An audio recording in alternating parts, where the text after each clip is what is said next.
Baik, Assalamualaikum warahmatullahi wabarakatuh.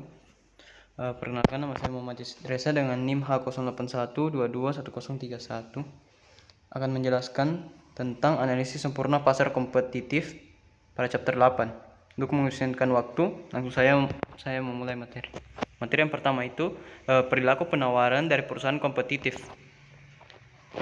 Perilaku perusahaan yang kompetitif. Itu yang pertama, memaksimalkan keuntungan. Perusahaan yang memaksimalkan keuntungan karena memaksimalkan manfaat ekonomi bagi pemilik perusahaan. Dan yang kedua, persaingan sempurna. Perusahaan persaingan sempurna menjual sebuah produk homogen atau satu identik dengan produk yang dijual oleh orang lain di industri. Kemudian pasukan kompetitif di mana biaya marginal sama dengan harga. Nah, kita bisa lihat itu contoh grafik pasukan perusahaan dan biaya marginal, terus contoh tabel keputusan penawaran perusahaan kompetitif. Nah, kemudian total biaya dan kondisi penghentian. Titik penghentian terjadi saat pendapatan hanya menutupi biaya variabel atau saat kerugian sama dengan biaya tetap. Ketika harga turun di bawah biaya variabel rata-rata, perusahaan akan memaksimalkan keuntungan atau meminimalkan kerugiannya dengan menutup. Nah, contoh grafik harga nol, untung, dan penutupan. Kemudian yang masuk ke materi yang kedua itu perilaku penawaran dari industri kompetitif. Nah, menjumlahkan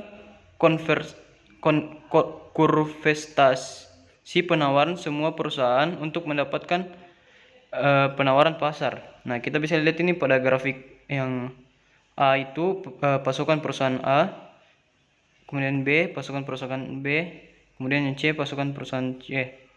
Nah, terus kemudian keseimbangan jangka pendek dan jangka panjang. Keseimbangan jangka pendek, ketika output berubah harus menggunakan jumlah kapital tetap yang sama.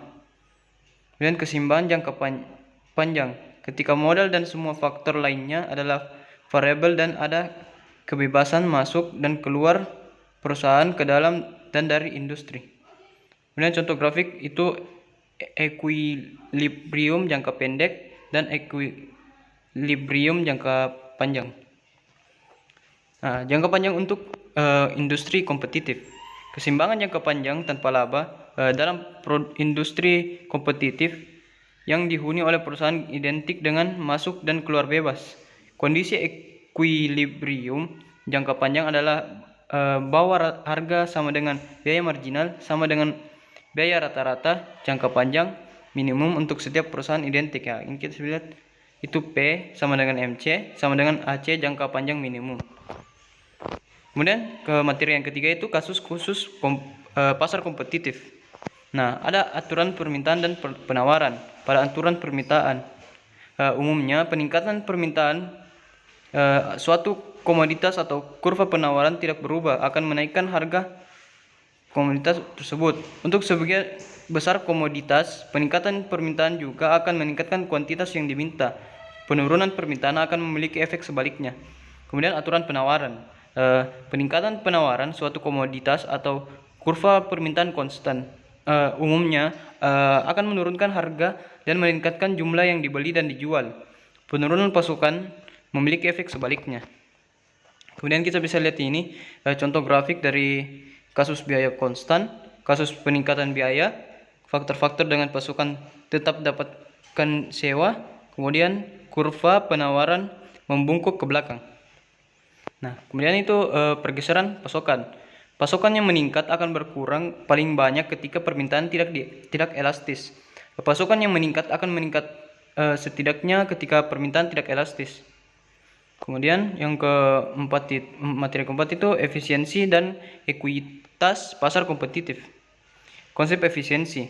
Efisiensi paroti atau kadang-kadang disebut efisiensi saja terjadi bila tidak ada kemungkinan reorganisasi produksi atau distribusi dapat membuat seseorang menjadi lebih baik tanpa membuat orang lain menjadi lebih buruk. Dalam kondisi efisiensi alokatif, kepuasan atau utilitas satu orang dapat ditingkatkan hanya dengan menurunkan utilitas orang lain.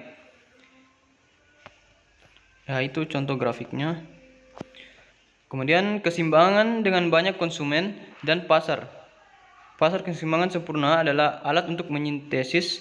Yang pertama itu kemampuan konsumen yang memiliki suara dolar untuk membayar barang dengan biaya marginal dari barang-barang tersebut sebagaimana diwakili oleh penawaran perusahaan. Dalam kondisi tertentu, persaingan menjamin efisiensi di mana tidak ada utilitas konsumen yang dapat dinaikkan tanpa menurunkan utilitas konsumen lainnya.